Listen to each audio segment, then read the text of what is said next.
ஆற்றிலே குளித்தெழுந்து ஆகமங்கள் ஓதுவீர், காற்றிலே குறைத்திடும் கணக்கறிந்து கொண்டீரோ.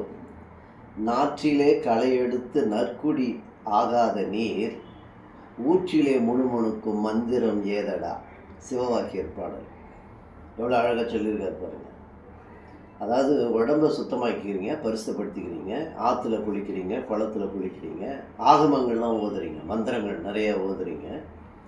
அதெல்லாம் என்னென்னா காற்றிலே குறைத்துவிடும் கணக்கறிந்து கொண்டீரோ. அதாவது காற்றை பார்த்து குறைக்கிறதுக்கு தான் சமம் அது. அது கடவுளை போய் சேராது. அந்த அளவை நீங்கள் தெரிஞ்சுக்கணும்.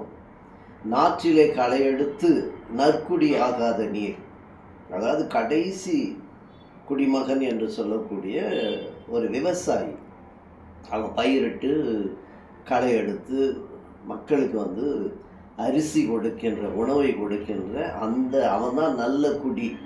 உழைப்பை நம்புகிறவன். அந்த சேத்துல தன்னுடைய கையை வைத்து நம்ம சோத்துல கை வைக்கிறதுக்கு உதவுகிற ஒரு விவசாயியை போல, உழைப்பாளியை போல நல்ல குடியாய் ஆகாத நீ ஊற்றிலே முணுமுணுக்கும் மந்திரம் ஏதடா. அதாவது ஒரு ஊற்று எப்படி ஊத்துலேருந்து பெருகி அப்படியே வருதோ, அது மாதிரி எதுக்கெடுத்தாலும் மந்திரம் பொங்கி பொங்கி வர அளவுக்கு மந்திரத்தை ஓதுறியே, அதனால் என்ன பிரயோஜனம்ப்பா, அதனால் என்ன, அது என்ன செய்ய போகுது அப்படின்னு சொல்லி சிவவாக்கியர் பாடுகிற பாடல்.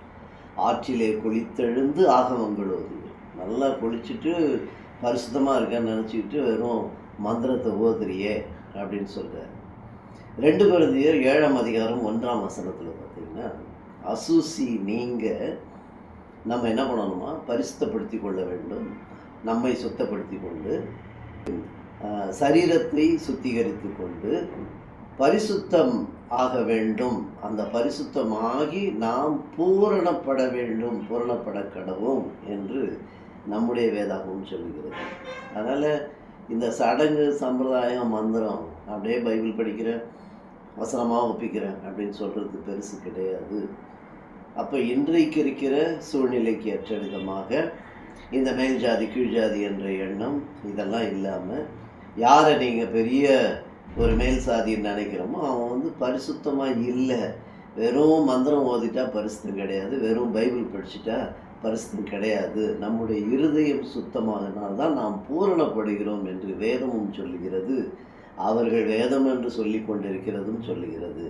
இந்த சிவவாக்கிய பாடல் எவ்வளோ அழகாக இருக்குது பார்த்தீங்களா? Thank you so much. God bless you all.